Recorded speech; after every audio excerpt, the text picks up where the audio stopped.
Ukrainian armoured vehicle, and we're heading towards the Russian border.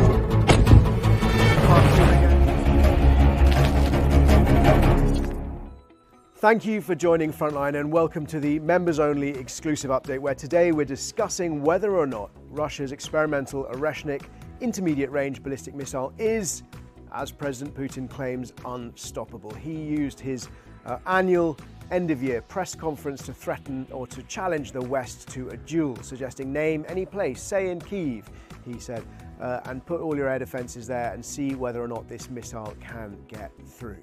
Is it unstoppable? Well, let's start by looking at Putin's previous claims that a missile was unstoppable. He said that about the Kinzhal Hypersonic, or the Kinzhal means dagger, hypersonic cruise missile. Now, this has absolutely been shot down by Patriot air defense systems. I've put my hands through the wreckage of a downed Kinzhal in a laboratory in Kyiv. So I've seen the evidence of that myself.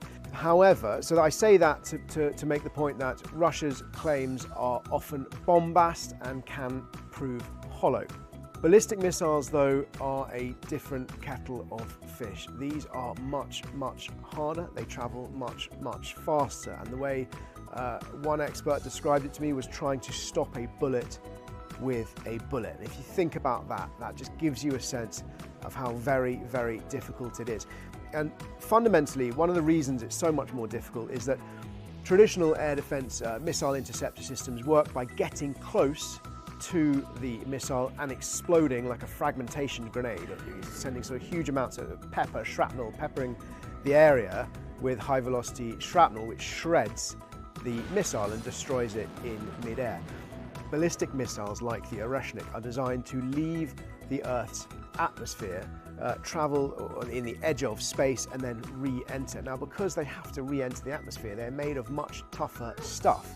Otherwise, they would burn up on re-entry, which means that that sort of fragmentation approach is unlikely to work. It would just bounce off the missile. It wouldn't be effective indeed, and the interceptor may not even reach it in the first place. So that's why you need a sort of hard kill approach, the bullet hitting a bullet. And I've spoken to two experts about this. One was a Western official, the other was Matthew Saville, Director of Military Sciences at the London-based RUSI think tank, who'd spoken to a number of his colleagues about this as well. And the message was that ballistic missiles, incredibly hard, but Western air defences also very serious and sophisticated capabilities. I haven't got a categorical, yes, they can be downed, no, they can't. But from the experts at RUSI, they mentioned three types of air defence missiles that are specifically designed to intercept something like Oreshnik. The first is the terminal high-altitude air defence missile. The second is the SM-3, the Standard Missile 3, and some of the Aster variants, which are the ballistic missile defences on board Britain's Type 45 Royal Navy destroyers. We've seen similar systems, but different systems used in Israel. The Arrow 3, there were exo-atmospheric interceptions conducted by Israel when it was defending itself from ballistic missile strikes from Iran. And you remember effectively these are missiles launching up to the edge of space to intercept the threat and to explode them in the edge of space. America has invested a huge amount of money, has spent many, many years investing in ballistic missile defense, principally because ballistic missiles are a threat and incredibly difficult to intercept, and that's why they've put so much effort into doing it. Russia's approach historically has actually been to rely on nuclear-tipped or nuclear-armed interceptor missiles, so they would not necessarily have to get as close to their targets, not necessarily a bullet on a bullet, but you get close enough to the incoming missile and then detonate a nuclear warhead, potentially on the edge of space, and that knocks out the incoming threat. I'm sorry I can't be more categorical, yes or no. Is it unstoppable? It's a sophisticated weapon. Ballistic missiles are. Russia has fired one of them. We know it's still in the experimental stage.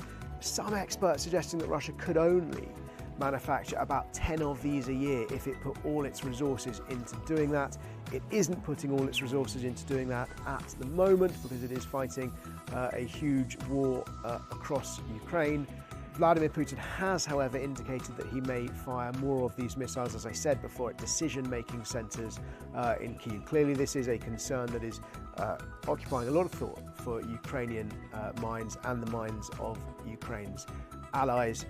Unclear yet if it's unstoppable. Certainly, the West has weapons designed to intercept an Oreshnik.